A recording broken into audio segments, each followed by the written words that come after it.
नमस्कार मित्रांनो, ठरलं तर मग या मालिकेच्या आजच्या भागामध्ये मी तुम्हा सर्वांचे अगदी मनपूर्वक स्वागत करते. आजच्या भागामध्ये आपल्याला पाहायला मिळतं की अर्जुन सायलीला म्हणतो, तुझी नजर आहे की स्कॅनर काहीच कळत नाही, सगळ्या गोष्टी अगदी स्कॅनरसारख्या कैद करत असतेस. सायली म्हणते, हो का, परंतु हा पसारा पाहण्यासाठी मला स्कॅनरची गरज नाही आहे, कारण बायकोची नजरच पुरेशी असते. आता सायलीच्या या वाक्यानंतर अर्जुन सायलीला म्हणतो, खरंच हेच वाक्य ऐकण्यासाठी मी आतुर होतो. तर सायली म्हणते, वकील साहेबांकडे उत्तरं मात्र तयार असतात. तर अर्जुन म्हणतो, परंतु वकिलींबाई त्यापेक्षाही हुशार आहेत नाही का? चला तर मग झोपूयात का? आता मात्र सायली रागानेच अर्जुनकडे पाहते. अर्जुन म्हणतो, हा पसारा आत्ताच उचलावा लागेल का? उद्या सगळं काही आवरून ठेवलं तर नाही का चालणार? परंतु सायलीची नजर अर्जुनला पुरेशी असते. आता अर्जुन घाईघाईने उठतो आणि सगळा पसारा आवरतो. आता हे सगळं पाहून सायलीला हसू तर येत असतं, परंतु सायलीने अर्जुनला चांगलं स्वटणीवरही आणलेलं असतं. तर त्यानंतर अर्जुन म्हणतो, झालं, आता झोपूयात का? तर सायली अर्जुनला म्हणते, मला ना सुमन काकूंना फोन करायचा होता, पण खूप उशीर झालाय ना, कदाचित ते झोपलेही असतील. तर अर्जुन विचारतो, कशाला, काय झालंय? सायली म्हणते, ज्यावेळी आपण येत होतो त्यावेळी पाहिलंत ना, किती अस्वस्थ होत्या, त्यांचा चेहरा उतरलेला होता, म्हणून मला त्यांची काळजी वाटत आहे. अर्जुन म्हणतो, काळजी करू नकोस, कदाचित आपण अपघाताबद्दल बोलत होतो, खरं तर त्या गाडीत नव्हत्या, परंतु त्या सगळ्या गोष्टी त्यांच्याही खूप मनाला लागल्या आहेत आणि म्हणून कदाचित अस्वस्थ झाल्या असतील. आणि आज तर आपण सिनियरचा शत्रू कोण आहे हा विषय सुद्धा आपण आज त्यांच्या समोरच काढलात आणि म्हणून कदाचित त्यांना या सगळ्या गोष्टींचा त्रास झाला असावा. सायली, तू आता जास्त विचार करू नको, तू एक काम कर, तू उद्या फोन कर, परंतु आता शांत झोप. असं म्हणत आता अर्जुन सायलीला शांत करतो. तर दुसरीकडे आपल्याला पाहायला मिळतं, आता महिपत शिकरेंच्या हल्ल्यातून नागराज काका कसे बसे बचावलेले असतात. ते बाहेर येतात, त्यांना खूप त्रास होत असतो. महिपत शिकरेने असा काही हल्ला केलेला असतो की फक्त नागराज काकांचा जीव जाणंच बाकी राहिलेलं असतं. आता नागराज काका घाबरतच आता प्रियाला फोन करतात आणि घडलेला सर्व प्रकार प्रियाला सांगण्याचा प्रयत्न करत असतात. प्रिया म्हणते, काय झालंय काका? अहो, तुमचा आवाजच येत नाहीये. तुम्ही त्या महिपत शिकरेसोबत आईस्क्रीम पार्टी वगैरे केली की काय? तुमचा आवाज बसलाय. अहो, तुमचा घसा धरलाय. तुम्ही काय बोलताय ते काहीच कळत नाही. तर नागराज काका ओरडून ओरडून प्रियाला सांगण्याचा प्रयत्न करत असतात की महिपतने माझ्यावर हल्ला केला आहे, परंतु प्रियाला मात्र काहीच कळत नसतं. तर नागराज काका त्यानंतर प्रियाला म्हणतात, मोबाईल कुठे आहे? मोबाईल. प्रिया म्हणते, काय झालं? तर आता नागराज काका प्रियाला म्हणतात, अगं, महिपत शिकरेचा मोबाईल कुठे आहे? मोबाईल. प्रिया म्हणते, मोबाईल तो कशाला हवाय? झटापटीत पडला असावा. तर नागराज काका म्हणतात, नाही, तो महत्त्वाचा पुरावा आहे आणि तो पुरावा आपल्या हाती लागायलाच हवा, यामुळे आपण अडकू शकतो. प्रिया म्हणते, नागराज काका, अहो, तुम्ही अगोदर तुमच्या घशाचं बघा आणि हो, गुळण्या वगैरे करून घ्या, ते मोबाईलचं आपण नंतर बघू. चला, मी फोन ठेवते. असं म्हणत प्रिया फोन ठेवते आणि त्यानंतर ती तिच्या पर्समधील मोबाईल हातात घेते आणि म्हणू लागते, नागोबा, झटापटीत फोन पडला हे तर मी तुला खरं सांगितलं, परंतु त्यानंतर तो मोबाईल माझ्याकडे आहे ते मात्र तुला मी सांगितलं नाही. आता शोध, तुला जेवढा शोधायचा आहे तेवढा. तू कितीही शोधण्याचा प्रयत्न केलास तरी त्या महिपतचा फोन तुला काय, त्या महिपतलाही सापडणार नाही. असं म्हणत प्रिया तो मोबाईल पाहत असते. तर दुसऱ्या दिवशी सकाळी सायली आवरत असते, अर्जुनच्या ऑफिसची तयारी करत असते आणि अर्जुनला म्हणते, अहो, अस्मिता ताईंना थोडीफार खरेदी करायची आहे, आज उद्या मी त्यांच्यासोबत जाईन ना खरेदीला. आणि हो, तुम्ही आता जाताय ना ऑफिसला? परंतु सायली बोलत असताना अर्जुनचा काही लक्ष नसतो. सायली म्हणते, काय झालं? मी तुम्हाला काहीतरी विचारत आहे ना? परंतु अर्जुन कुठल्या तरी विचारात हरवून असतो आणि म्हणूनच त्यावेळी सायली त्याच्या समोर येते आणि टॉवेल झटकतच म्हणते, सकाळी सकाळी असं पुतळ्यासारखं माझ्या समोर उभं राहू नका, कारण तुम्ही जर असे उभे राहिलात तर माझी कामं थांबतात. मी विचारलेल्या प्रश्नांची उत्तरं द्या, कारण मला रांगोळी काढायला खाली जायचं आहे. अर्जुन म्हणतो, काही नाही, मी बाबूचा विचार करत होतो. तर आता सायली म्हणते, बाबूचा विचार कशासाठी? तर अर्जुन म्हणतो, आपल्यासाठी बाबू हा सगळ्यात मोठा पुरावा आहे आणि तो पुरावा आपण तुळजापुरात सोडून आलो आहोत. परंतु काही झालं तरी आता पोलिसांसमोर बाबूला आणावंच लागेल आणि सगळ्यात महत्त्वाचं म्हणजे बाबूला पनवेलमध्ये आणावं लागेल. तर सायली म्हणते, पण? तर अर्जुन म्हणतो, कारण जर बाबूला आपण तुळजापुरात ठेवलं तर कदाचित महिपत शिकरे किंवा त्याची माणसं बाबूपर्यंत पोहोचू शकतात, परंतु त्या अगोदरच आपल्याला बाबूला पनवेलमध्ये आणावं लागेल आणि इथे सुरक्षित ठेवावं लागेल. तर सायली म्हणते, पण इथे आल्यानंतर सुद्धा बाबूच्या प्रोटेक्शनची जबाबदारी आपलीच असणार ना? तर अर्जुन म्हणतो की हो, ती जबाबदारी आपलीच आहे. कारण बाबू आपल्याला मदत करत आहे. कारण आपण त्याला प्रोटेक्ट करत आहोत आणि त्यामुळे आपलीच ती जबाबदारी आहे. मी एक काम करतो की मी माझ्या ऑफिसमध्येच बाबूला ठेवतो, म्हणजे कोणाला काही कळणारही नाही. सायली म्हणते बरं ठीक आहे, ही आयडिया छान आहे. परंतु आता अर्जुन रविराज सरांना फोन करतो. रविराज सर म्हणतात, हॅलो अर्जुन, तू येतोयस ना पोलीस स्टेशनला? तर अर्जुन म्हणतो की हो सिनियर, तोपर्यंत तू इन्स्पेक्टर सावंत यांना भेट आणि सगळे डिटेल्स दे, सगळ्या फाईल्स दे आणि त्या सगळ्या माणसांची रेकॉर्ड चेक कर. तर त्यानंतर अर्जुन सायलीला म्हणतो चला मी आता फ्रेश होतो. तर आता सायली भान हरपून असते, सायली विचारात असते. तर अर्जुन म्हणतो आपल्याला निघायचं आहे. परंतु तरीसुद्धा सायली काही भानावर येत नसते आणि म्हणूनच सायलीप्रमाणेच अर्जुनही तिचीच नक्कल करत तिच्यासमोर टॉवेल झटकतो आणि म्हणू लागतो, सकाळी सकाळीच असं पुतळ्यासारखं माझ्या समोर उभं राहिलेलं मला चालत नाही. तुमच्यामुळे माझी कामं खोळंबतात आणि हो, मी विचारलेल्या सगळ्या प्रश्नांची उत्तरं दे आणि त्यानंतरच मला खाली रांगोळी. असं म्हणत अर्जुन शांतच होतो. अर्जुन म्हणतो मला तर रांगोळी काढता येतच नाही. सायली म्हणते बरं जा फ्रेश होण्यासाठी जा. असं म्हणत आता सायली अर्जुनला फ्रेश व्हायला पाठवते आणि त्यानंतर सायली रांगोळी काढण्यासाठी घराबाहेर आलेली असते. आता सायली घराबाहेर रांगोळी काढत असते आणि त्याचवेळी प्रिया धावत पळत फोनवर बोलत घराबाहेर येते आणि म्हणते हो निघतेच आहे. अहो घरातून निघताना काय काय करावं लागतं हे तुम्हाला नाही कळणार. नागराज काका म्हणतात लवकर निघ आणि इथे ये. प्रत्येक वेळी कारणं देऊ नकोस आणि तसंही इथे येऊन तू काय उजेड लावतेस ना ते मला चांगलेच माहीत आहेत, त्यामुळे लवकर ये. प्रिया म्हणते हो म्हणाले ना मी येते. असं म्हणत प्रिया चिडते, परंतु मागे सायली आहे हे काही प्रियाला माहीत नसतं. आता प्रिया घाईघाईने तिथून निघून जाते, परंतु प्रियाचं सगळं बोलणं सायलीने ऐकलेलं असतं. तर दुसरीकडे सचिन रूममध्ये येतो. अस्मिता मात्र सचिनसोबत काहीच बोलत नसते आणि म्हणूनच सचिनच्या लक्षात येतं. सचिन मनाशीच बोलतो, अस्मिताला काही करून मनवावं लागेल.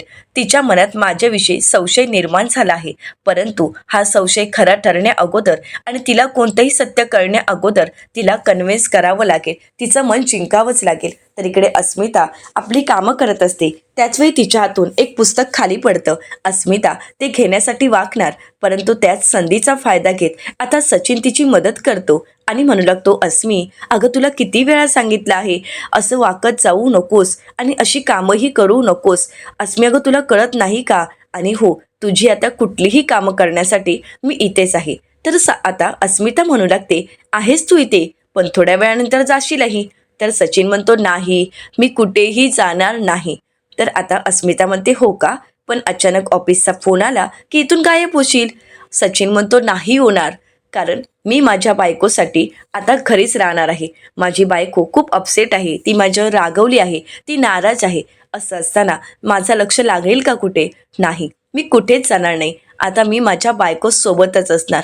तशी माझी पनवेलमध्ये एक मीटिंग होती, पण ती मी अटेंड करणार नाही.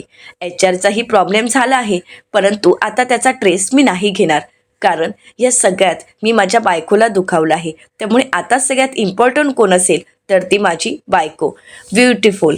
तर अस्मिता म्हणते खरंच सचिन, तू हे सगळं काही माझ्यासाठी करतोयस का? सचिन नाटक करत म्हणतो, अस्मी अगं तुझ्यासाठी नाही फक्त, तर आपल्या होणाऱ्या बाळासाठीही. आता मी दोघांसाठीही वेळ द्यायचा ठरवला आहे. तर हे ऐकल्यानंतर अस्मिताला सगळं काही खरं वाटतं. अस्मिता म्हणू लागते, सचिन तू माझ्यामुळे तुझी कामं रद्द केली आहेस. सॉरी सचिन, मी तुझ्यावर खूप रागवले, तुझ्यावर चिडले ना. सचिन म्हणतो, अस्मी तू चिडलीस त्याचं मला वाईट नाही वाटलं, पण माझ्यावर असे भलतसेल ते आरोप नको गं करूस, कारण आत्तापर्यंत कुठल्याच मुलीकडे मी मान वर करून पाहिलं देखील नाही आहे गं. प्लीज माझ्यावर विश्वास ठेव. आणि तुझा जर माझ्यावर विश्वास नसेल आणि तू जर माझ्यावर अशी संशय घेणार असशील तर मी कायमचा इंडियात राहायलाही तयार आहे. पॅकेज सॅलरी थोडी कमी असेल, परंतु ठीक आहे, तुझा विश्वास कमावण्यासाठी मी इथे राहीन. तर अस्मिता म्हणते नाही नको, एवढं काही करायची गरज नाही, सगळं काही ठीक आहे. सचिन म्हणतो ते आपण नंतर बोलू, पण आता मी तुमच्यासाठी वेळ ठेवला आहे आणि तो वेळ तुमच्यासाठीच असेल, बाकी मी कुठेही जाणार नाही. अस्मिता म्हणते नाही सचिन, तुझी पनवेलमध्ये मीटिंग आहे ना, मग तू जाऊन ये. सचिन म्हणतो नक्की, नाहीतर आल्यानंतर परत चिडशील. अस्मिता म्हणते नाही चिडणार, जा तू बिंदास मीटिंगला जाऊन ये. आता अस्मिताला सचिन जवळ घेतो. सचिनचं हे प्रेम अस्मिताला खरं वाटत असतं, परंतु हे सगळं काही नाटक असतं. तर दुसरीकडे सुभेदारांच्या घरी आता सायलीची रांगोळी काढून झाल्यानंतर सायली घरात येताच विमलताई सायलीला विचारतात, सायलीताई आज जेवण काय बनवायचं आहे? तर सायली विमलताईंना म्हणते, तोंडलीची भाजी चिरून ठेवली आहे आणि हो, जाता जाता मी कोशिंबीर बनवून जाईन, तुम्ही फक्त कुकर लावा. तर आता विमलताई सायलीला विचारतात, सायलीताई तुम्ही कुठे बाहेर जाणार आहात का? तर सायली म्हणते की हो, आम्ही जरा बाहेर जाऊन येणार आहोत. तर त्यानंतर सुभेदारांच्या घरातील सर्वजण नाश्ता करण्यासाठी एकत्र येतात. तर सचिन प्रतापरावांना म्हणतो, बाबा मी जरा बाहेर जाऊन येतो. प्रतापराव म्हणतात, एवढ्या लवकर? सचिन म्हणतो की हो, माझी एक महत्त्वाची मीटिंग आहे, ती मीटिंग करायची आहे आणि त्यासाठीच मला जावं लागणार आहे. कल्पनाताई म्हणतात, हो पण तू नाश्ता करून जाणार आहेस ना? सचिन म्हणतो, नाही नको, मीटिंगच्या तिथे नाश्ता होईलच, पण मला यावं लागेल, उशीर होईल. तर अस्मिता म्हणते, सचिन तू नाश्ता न करता जाणार आहेस का? तसं असेल तर ते मला चालणार नाही. तर सचिन अस्मिताचं मन जिंकण्यासाठी आणि घरातल्यांना चांगुलपणा दाखवण्यासाठी अस्मिताला म्हणतो, आता तुला चालणार नाही असं मी काहीच करणार नाही आई, मी नाश्ता करतो. आणि सचिन नाश्ता करण्यासाठी बसतो. सचिन आणि अस्मितातील भांडण मिटलेलं असतं. दोघेही एकमेकांशी चांगलं बोलत असतात. हे पाहून घरातील सर्वजण खुश असतात. तर त्यानंतर कल्पनाताई सायलीला म्हणतात, सायली तू बस बरं, कारण तुम्हाला बाहेर जायचं आहे ना, मी काय नंतर करेन. असं म्हणत आता कल्पनाताई सर्वांना नाश्ता देत असतात. आता सायली अस्मिता आणि सचिनकडे पाहत असते. त्यांच्यातील मिटलेली भांडणं पाहून सायलीला खूप आनंद झालेला असतो. सायली अर्जुनकडे पाहते आणि इशाऱ्यानेच अस्मिताताईंच्या चेहऱ्यावरचा आनंद पाहायला सांगते. आता अस्मिताच्या चेहऱ्यावरचा आनंद पाहून अर्जुनही खुश होतो. तर सर्वजण एकत्र मिळून नाश्ता करत असतात. तर दुसरीकडे पाहायला मिळतं, आता प्रिया महिपत शिकरेंच्या तिथे गेल्यानंतर कसं बसं नागराज काका आता घरी आलेले असतात. 1 तासात घरी येतो असं सांगून गेलेले नागराज काका आता दुसऱ्या दिवशी सकाळी घरी आलेले असतात. नागराज काकांना घशाचा खूप त्रास होत असतो. महिपत शिकरेंनी गळा आवळल्यामुळे त्यांना आता नीट बोलताही येत नसतं. नागराज काकांना प्रियाला फोन करायचा असतो, परंतु आपण बोललेलं काही प्रियाला कळणार नाही आणि म्हणूनच नागराज काका प्रियाला मेसेज करतात. प्रियाला म्हणू लागतात, महिपत शिकरेवर नीट लक्ष ठेव, त्याच्या हाताच्या दोऱ्या घट्ट बांधल्या आहेत की नाहीत हे सतत बघत राहा. त्याच्या हातच्या दोऱ्या काही झालं तरी सैल होऊ देऊ नकोस, कारण महिपत शिकरेंच्या हातातील दोऱ्या सैल झाल्यानंतर आणि सुटल्यानंतर काय होऊ शकतं हे आता नागराज काकांनी अनुभवलेलं असतं. तर त्याचवेळी सुमन काकू रूममध्ये येतात. तर सुमन काकू नागराज काकांना म्हणतात, तुम्ही कधी आलात? मला काही कळलंच नाही. नागराज काका म्हणतात, नसत्या चौकशा नको, चहा घेऊन ये. तर आता नागराज काकांचा आवाज नीट नसतो आणि म्हणूनच सुमन काकू नागराज काकांना विचारतात, काय झालं, तुमचा आवाज कसा बसलाय? नागराज काका म्हणतात, म्हणालो ना एकदा, नसत्या चौकशा नको, जा आणि मला चहा घेऊन ये. तर सुमन काकू म्हणतात, बरं मी तुमच्यासाठी चहा घेऊन येते, जास्तीचं आलं टाकते आणि गवती चहा पण टाकते, म्हणजे तुम्हाला आराम भेटेल. आणि हो, गुळण्या करण्यासाठी गरम पाणी सुद्धा घेऊन येते. तर आता नागराज काका चिडतात आणि म्हणू लागतात, जा आणि घेऊन तरी ये अगोदर. आता सुमन काकू तिथून जात असतात, परंतु न राहून सुमन काकू मागे वळतात आणि नागराज काकांना प्रश्न करत म्हणतात, काय हो दादा, तुम्हाला एवढे ओरडलेत, एवढे चिडलेत, एवढं बजावलं, तरीसुद्धा तुम्ही रात्रभर घराबाहेरच होता ना? म्हणजे तरीसुद्धा तुम्ही घरी आलातच नाही. तुम्ही कोणाला भेटायला गेला होता? महिपत शिकरेला ना? खरं तर तुमची आणि महिपत शिकरेची अजूनही मैत्री आहे ना? आणि ही मैत्री कधीपासून आहे? म्हणजे अगदी 20-25 वर्षापूर्वीपासून, असं म्हणत सुमन काकूंनी अगदी डायरेक्ट नागराज काकांना मैत्रीचा प्रश्नच विचारलेला असतो. आता नागराज काका खूप चिडतात, परंतु त्यांना काही बोलता येत नसतं. नागराज काका मनाशीच म्हणतात, सगळेजण आता माझ्या डोक्यावर नाचायला लागले आहेत. इकडे त्या महिपतने गळा आवळला, तर ही आता डायरेक्ट मला प्रश्न विचारते. असं म्हणत नागराज काका आता सुमन काकूंच्या अंगावर धावून जातात आणि म्हणू लागतात, काय म्हणालीस? मी कोणाला भेटायचं, कोणाशी मैत्री करायची, कोणाशी मैत्री नाही करायची, आणि मी माझ्या आयुष्यात काय करावं हे तू मला शिकवू नकोस, आणि मी कोणाशी बोलायचं हे तू ठरवायचं नाही, आणि जास्त चौकशा तर अजिबातच करायचं नाही. बायको आहेस ना, मग बायकोसारखं राहायचं. टिपिकल बायकोंप्रमाणे मला प्रश्न विचारायचे नाहीत, मला जाब विचारलेला चालत नाही. तर सुमन काकू म्हणतात, अहो पण खरंच तुमची आणि महिपत शिकरेची मैत्री आहे का? तर आता मात्र नागराज काका चिडतात आणि सुमन काकूंच्या कानाखाली मारतात आणि त्यांच्या हाताला दुखापत करत त्यांना बेडवर ढकलून देतात आणि म्हणतात, जास्त डोकं चालवायचं नाही, जेवढं सांगितलंय ना तेवढंच करायचं. याच्या व्यतिरिक्त मला कुठला प्रश्न विचारायचा नाही किंवा मला कुठल्याही गोष्टीबद्दल जाबही विचारायचा नाही. इथे गप्प राहायचं असं म्हणत सुमन काकूंना ते भरपूर त्रास देत असतात. हे सगळं काही सुमन काकू सहनही करत असतात. परंतु नागराज काकांच्या अशा वागण्यामुळे सुमन काकूंना खूप वाईट वाटत असतं, त्यांना त्रास होत असतो. तर दुसरीकडे सुभेदारांच्या घरी आता सचिन ऑफिससाठी निघून जातो. तर त्यानंतर सायली कल्पनाताईंना म्हणते, आई, सचिन भाऊजींनी अस्मिताताईंचं ऐकल्यानंतर अस्मिताताईंचा चेहरा बघितलात का, कसा खुल्ला आहे तो. तर कल्पनाताई म्हणतात, हो ना, अस्मिताचा असा चेहरा पाहून खरंच खूप बरं वाटलं. परंतु सायली, हे मात्र खरं आहे, नवरा बायकोची भांडणं कितीही झालीत तरी ती कधी मिटतात हे कधी कोणाला कळतही नाही. आणि हो अस्मिता, आज मी तुझ्यासाठी बेसनाचे लाडू बनवणार आहे. तर अस्मिता म्हणते, खरंच, म्हणजे आता बेसनाच्या लाडूसाठी मला दिवाळीपर्यंत वाट बघावीही लागणार नाही. आणि त्याचवेळी अस्मिताच्या मुलाने आता अस्मिताला खुणावलेलं असतं, त्याची लाथ अस्मिताला जाणवते. अस्मिता म्हणू लागते, मम्मा, अगं तू बेसनाच्या लाडूचा विषय काढता क्षणी बाळाने लाथ मारली. आता हे अनुभवण्यासाठी सायली धावत पळत अस्मिताकडे येते, अस्मिताच्या पोटावर हात ठेवते आणि म्हणते, बाळा, तुला खरंच बेसनचा लाडू हवा आहे का. तर आता पुन्हा एकदा बाळाने लाथ मारून होकार दिलेला असतो आणि हे पाहून सायलीला प्रचंड आनंद होतो. सायली कल्पनाताईंना म्हणते, आई, खरंच बेसनचा लाडू म्हटल्यानंतर बाळाने पोटातून लगेच लाथ मारली. तर सर्वच जण हसू लागतात, बाळाचं गोड कौतुक करत असतात. तर प्रतापराव कल्पनाताईंना म्हणतात, कल्पना, तुला खरं सांगू का, आपलं हे नातवंड एक नंबर वात्रट होणार आहे. तर अर्जुन त्यावर म्हणतो, अगदी आईसारखं. तर आता सायली अर्जुनला म्हणते, अहो काय हे. तर अस्मिता म्हणते, बरं, बस झालं आता बाळाचं कौतुक, चला सगळ्यांनी आपापल्या कामाला लागा. असं म्हणत आता अस्मिता सगळ्यांना कामाला जायला सांगते. तर सायली अर्जुनला म्हणते, अहो, जाता जाता मला थोडं मार्केटला सोडाल का, कारण थोड्या भाज्या घ्यायच्या आहेत. अर्जुन म्हणतो, बरं ठीक आहे.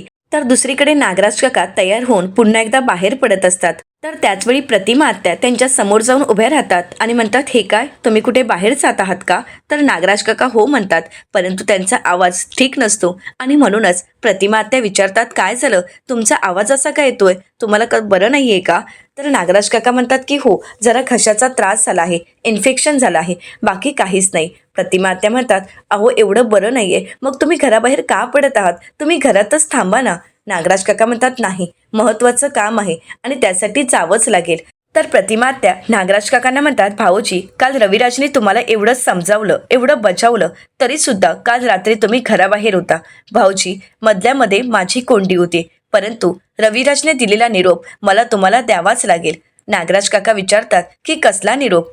तर प्रतिमा आत्या म्हणतात, रविराजने तुमच्यासाठी हाच निरोप पाठवला आहे की यापुढे रात्रीचं घराबाहेर पडायचं नाही आणि जर घराबाहेर जायचंच असेल तर ते तुमच्या सोबत येतील. तर नागराज काकांना हे ऐकल्यावर धक्काच बसतो. नागराज काका म्हणतात, का, कशासाठी. वहिनी, अगं मी शाळेतला मुलगा आहे का माझ्या मागून घरातील सगळ्यांनी यायला, नाही, त्याची काही गरज नाही आणि तुम्ही काळजी करू नका. तर आता प्रतिमा आत्या पुढे म्हणतात, रविराजने हेही सांगितलं आहे की जर यापुढे आम्हाला घरच्यांना न सांगता तुम्ही घराबाहेर पडलात आणि रात्री अपरात्री घराबाहेर राहिलात तर दुसऱ्या दिवशी तुम्ही घरी यायचं नाही. आता हे ऐकल्यानंतर नागराज काकांना धक्काच बसतो. नागराज काका म्हणतात, दादा असं कसं काय बोलू शकतो. तर आता प्रतिमा आत्या म्हणतात, तुम्हाला जे काही बोलायचं असेल ते रविराजशी बोला, कारण रविराजने जेवढा निरोप दिला तेवढा मी तुम्हाला येऊन सांगितलं आहे, परंतु पुढे बाकी काय आहे ते तुम्ही त्यांच्याशीच बोलून घ्या. असं म्हणत प्रतिमा आत्या तिथून निघून जातात. तर दुसरीकडे सुभेदारांच्या घरी कल्पनाताई सायलीला म्हणतात, सायली, मी बाजाराची सगळी यादी करून ठेवली आहे, तू ती घेऊन जा, म्हणजे सगळं घ्यायला बरं पडेल. तर सायली कल्पनाताईंना म्हणते, हो आई, मी सगळं घेऊन येईन. असं म्हणत सायली अर्जुन बाहेर पडणार. तर त्याचवेळी तिथे अश्विन येतो आणि प्रियाला आवाज देत म्हणतो, तन्वी, अगं तू कुठे आहेस. तर आता त्यानंतर सायली अश्विनला म्हणू लागते, अश्विन भाऊजी, मी बाहेर रांगोळी काढत होते. त्याचवेळी प्रिया घाईघाईने कुठेतरी बाहेर निघून गेली आहे. आता मात्र अश्विन प्रिया कुठे गेली आहे हे पाहण्यासाठी फोन करतो. प्रिया घाबरतच फोन उचलते आणि हळू आवाजातच म्हणते, हॅलो, बोल ना अश्विन. अश्विन म्हणतो, तन्वी, अगं कुठे आहेस तू, मी सकाळीच उठल्यानंतर तुला सगळीकडे शोधतोय. तर प्रिया अश्विनला म्हणते, अश्विन, अरे मी एका महत्त्वाच्या कामासाठी माझ्या मैत्रिणीकडे आली आहे. अश्विन म्हणतो, मैत्रिणीकडे, अगं मग जाण्या अगोदर मला सांगून तरी जायचं, मला उठवायचं ना, तू अशी घाईघाईने निघून गेलीस. अगं पण कुठल्या मैत्रिणीकडे आणि तू कधी येणार आहेस. हॅलो तन्वी, अगं बोल, तू कुठे आहेस? परंतु प्रियाचा आवाज येत नसतो आणि म्हणूनच अश्विन फोन स्पीकरवर ठेवतो आणि म्हणतो, तन्वी अगं कुठे आहेस सांग ना. तर प्रिया म्हणते, अश्विन मी येतच आहे, तू फोन ठेव बरं. परंतु त्याचवेळी महिपत शिकरे प्रियाला आवाज देत म्हणतात, ए चिचुंद्रे. आता मात्र प्रिया पूर्णपणे घाबरून गेलेली असते आणि महिपत शिकरेंचा हा आवाज सायली अर्जुननेही ऐकलेला असतो. तर प्रिया अश्विनला म्हणते, अश्विन मी फोन ठेवू का? अश्विन म्हणतो, एक मिनिट, हा बॅकग्राऊंडला आवाज कोणाचा आला? तर आता प्रिया घाबरतच म्हणते, अश्विन अरे मैत्रिणीचा आहे, बाकी कोणाचा असणार? चल मला घाई आहे, मी फोन ठेवते. असं म्हणत आता प्रिया फोन ठेवते. परंतु इकडे सायली आणि अर्जुनच्या मनात मात्र प्रियाच्या अशा वागण्यामुळे संशय निर्माण झालेला असतो. आता अश्विन कोणाशी काही न बोलता तिथून निघून जातो. तर प्रियाचं हे वागणं पाहून प्रतापराव म्हणू लागतात, आत्तापर्यंत ही तन्वी आपल्याला कधी सांगून घराबाहेर पडलीच नाही आणि अश्विनलाही सांगून जात नाहीये. तर कल्पनाताई म्हणतात, जाऊ देत ना, तिचा विषयच नको. कारण तिचा विषय काढून डोक्याला मनस्ताप करून घेण्यापेक्षा तिचा विषय न काढणंच योग्य. तर त्यानंतर सायली म्हणते, चला आई आम्ही येतो. तर कल्पनाताई सायलीला म्हणतात, सायली यादी घेतली आहेस ना? सायली म्हणते, हो आई, सगळं मी घेऊन येते. असं म्हणत सायली अर्जुन कामासाठी घराबाहेर पडतात. तर दुसरीकडे पाहायला मिळतं, महिपत शिकरे प्रियावर हसतात आणि म्हणू लागतात, महिपत शिकरेची मैत्रीण बबली काय म्हणालीस नवऱ्याला? मैत्रिणीकडे आहे. परंतु मैत्रीण कोण आहे हे मात्र सांगितलं नाही. सांग ना. महिपत शिकरे ही माझी मैत्रीण आहे. असं म्हणत आता महिपत शिकरे प्रियावर हसत असतात. प्रियाला खूप राग आलेला असतो, परंतु प्रिया मात्र शांतच असते. तर दुसरीकडे पाहायला मिळतं, सायली अर्जुन घराबाहेर येतात. तर आता सायली अर्जुनला म्हणू लागते, आज सचिन भाऊजी अस्मिताताईंचं ऐकताच अस्मिताताईंचा चेहरा किती खुल्ला होता ना. त्यांच्या चेहऱ्यावर आनंद दिसून येत होता. आत्तापर्यंत अपसेट असणाऱ्या अस्मिताताई आज मात्र खरंच खूप खुश होत्या. तर अर्जुन म्हणतो, हो ना, त्या दोघांमधली भांडणं मिटलीत ना, खरंच खूप बरं झालं. आता या दोघांमध्ये वाद काही होणार नाही. तर सायली म्हणते, पण काय हो, अश्विन भाऊजी आणि प्रिया यांच्यामधील वाद तणाव दिवसेंदिवस वाढतच चालला आहे ना. तर अर्जुन म्हणतो की हो, खरं तर त्या प्रियाला, त्या तन्वीला सांभाळणं किती कठीण आहे हे अश्विनला अजूनही कळालेलं नाही. तिचं खरं रूप त्याला अजूनही कळालेलं नाही. तर आता सायली म्हणते, हो ना, प्रियासारख्या माणसांना सांभाळणं म्हणजे खरंच खूप कठीण गोष्ट आहे. समजून घेणं तर त्या पलीकडचं. तर अर्जुन म्हणतो, आता अश्विनला कळणार नाही, कारण अश्विन तिच्या प्रेमात आहे. तर सायली म्हणते, पण ज्यावेळी अश्विन भाऊजी प्रियाशी बोलत होते त्यावेळी मागून जो आवाज आला, तर प्रिया काय म्हणाली? तो आवाज मैत्रिणीचा होता, परंतु मला तर तो आवाज मुलींचा आहे असं जाणवलंच नाही. अर्जुन म्हणतो, मला सुद्धा तो आवाज वेगळाच वाटत होता. आता सायली अर्जुन प्रियाच्या बोलण्याचा आणि तो नक्की आवाज कोणाचा होता या गोष्टीचा विचार करू लागतात. तर येणाऱ्या पुढील भागामध्ये आपल्याला पाहायला मिळतं, आता अर्जुन बाबूला फोन करतो आणि म्हणू लागतो, हे बघ बाबू, तुझं परत तर तू आम्हाला सत्य सांगितलंच आहेस, परंतु आता तुला पनवेलमध्ये यावं लागेल. तू काळजी करू नकोस, आम्ही तुझी जबाबदारी घेऊ. तर दुसरीकडे पाहायला मिळतं, महिपत शिकरे प्रियाला म्हणतात, बबली चुकून डोळा वगैरे लागणार तर नाही ना? म्हणजे तुझा डोळा लागायला आणि मी तुझा गळा दाबायला. असं म्हणत महिपत शिकरे हसत असतात. तर प्रिया महिपत शिकरेंना एका वाक्यातच शांत करते. ती महिपत शिकरेंना म्हणते, साक्षी जिवंत आहे ना? आता मात्र महिपत शिकरेंना धक्काच बसतो. तर दुसरीकडे पाहायला मिळतं, सायली अर्जुन बाबूला आपल्या ऑफिसमध्ये घेऊन आलेले असतात. तर आता बाबू अर्जुनला म्हणू लागतो, काळजी करू नका, त्या अपघाताबद्दल मला जे जे आठवेल, जे जे माहीत आहे ते सगळं काही मी तुम्हाला सांगणार आहे आणि मी तुम्हाला मदत करणार आहे. तर आता बाबूच्या मदतीने नागराज काकांचा खरा चेहरा सर्वांसमोर येईल का? सर्व सत्य घरातील सर्वांना कळेल का? अशा असंख्य प्रश्नांची उत्तरं आपल्याला लवकरच पाहायला मिळणार आहेत. मित्रांनो, अशाच मालिकांचे नवनवीन अपडेट पाहण्यासाठी चॅनलला नक्कीच सबस्क्राईब करा. आजचा हा व्हिडिओ कसा वाटला हे कमेंट करून नक्कीच कळवा आणि आजचा हा व्हिडिओ आवडला असेल तर व्हिडिओला लाईक करायलाही विसरू नका. व्हिडिओ पाहिल्याबद्दल तुम्हा सर्वांचे अगदी मनपूर्वक धन्यवाद.